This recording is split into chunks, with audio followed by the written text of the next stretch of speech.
தமிழகத்தில் 48 சுங்கச்சாவடி இருக்குது. இல்லை 32 சுங்கச்சாவடி வந்து தமிழக அரசு வந்து நீக்கணுத்த சொல்லி ஒன்றிய அரசிட்ட கோரிக்கை வச்சுருக்காங்க. அது அவங்க செவி சாய்க்கல, இது வரைக்கும் செவி சாய்க்கல. தமிழக அரசே முன் வந்து சட்டமன்றத்தில் ஒரு கவன சிறப்பு தீர்மானம் கொண்டு வந்து அனைத்து கட்சியோட ஆதரவோடு இந்த 32 சுங்கச்சாவடிகள் சட்டத்திற்கு புறம்பாக இருக்கு இல்லையா, இதை வந்து நீக்கிறதுக்காக ஒரு தீர்மானம் கொண்டு வந்து, சிறப்பு தீர்மானம் கொண்டு வந்து உயர்நீதிமன்றத்திலையோ இல்லை உச்ச நீதிமன்றத்தையோ அணுகி இதை வந்து நீக்கணும்.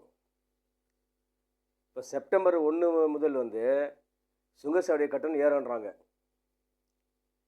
இது வந்து எப்படின்னா தமிழக மக்கள் மட்டும் கிடையாது, இந்தியாவுடைய அத்தனை மக்களையும் மறைமுகமாக வந்து ஒரு தாக்குதல் தான் நடத்துது ஒன்றிய அரசு. காரணம் என்ன, இவங்களுக்கு வந்து பலமாக உட்கார வைக்கலங்களாம், அதிக ஓட்டு வித்தியாசத்தில் உட்கார வைக்கல, பலமாக உட்கார வைக்கல.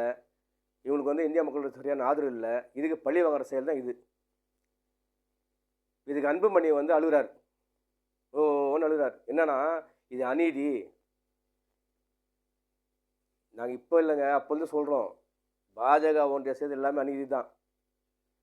அன்றைக்கி மட்டும் போய் சேர்ந்தீங்களே, இப்போ முத்தெல்லாம் கொடுத்துக்கினீங்க பாஜக கூட்டணிக்கு. இப்போ கேளுங்களேன், இப்போ போயிட்டாங்க. அறிக்கை விடுறோம் தலைவன் கிடையாது, அறிக்கை யாருன்னா உள்ளாம். இப்போ நாங்கள் கூட அறிக்கை விட்டுடலாம், சரியா? பொதுமக்கள் யாருன்னா அறிக்கை விடுறோம் தலைவன் கிடையாது. அன்புமணி தலைவரே கிடையாது, தன்னை நினச்சிக்கிறார். ஒரு பக்கம் ஒரு சாமான அண்ணன் சீமான அண்ணன், அவர் ஒரு பக்கம் ஒவ்வொன்று கத்துறாரு. நிருபர்கள் வந்து கேள்வி கேட்க வந்தால் பதில் சொல்லணும். நீ என்ன படிச்சிருக்க, உனக்கு திருக்குறள் தெரியுமா, ஒரு 10 சொல்லு. அவர் திருப்பி கேட்குறாரு, நீ சொல்லுன்னு பெபேன்றார். இது தேவையா இது? இவங்களாம் தலைவரே கிடையாது, தலைவர் அருகாதையும் கிடையாது இவங்களாம். இப்போ கூட ஒன்றும் இல்லை, ஐயா ஓபிஎஸ் அவர்கள் இதை பற்றி ஒன்றுமே வாய் திறக்கல.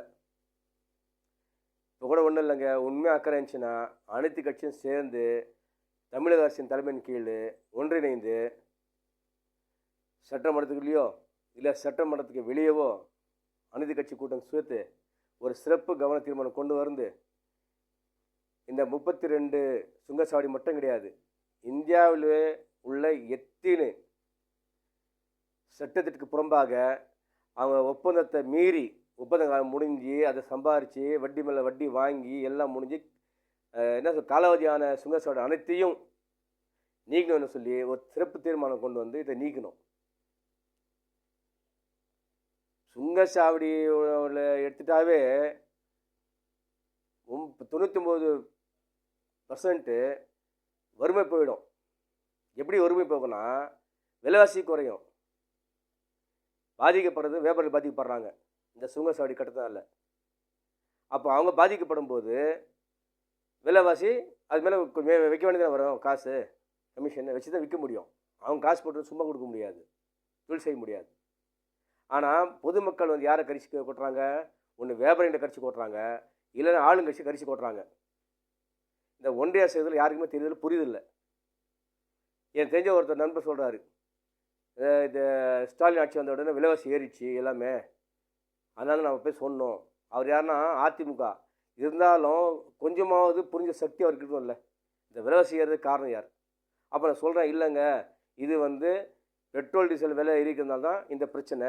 சுங்கச்சாவடி கட்டணம் வந்து மறைமுக கட்டணம் ஏற்றுறாங்க, இப்போ வந்து பகிரமாக கட்டணம் ஏற்றுறாங்க, இதுதான் இந்த பிரச்சனை. இல்லை அவங்களுக்கு தெரியாதுங்க, இவர் வந்தால் தான் விலைவாசி ஏறுது. இப்படிலாம் வந்து ஒரு மென்டாலிட்டி இருக்குது. ஸோ ஆகவே வந்து அனைத்து கட்சியும் ஒன்றிணைந்து இதுக்கு ஒரு நல்ல தீர்வு கொண்டு வர்றதுக்கு உறுதுணை தரணும் தமிழக அரசுக்கு.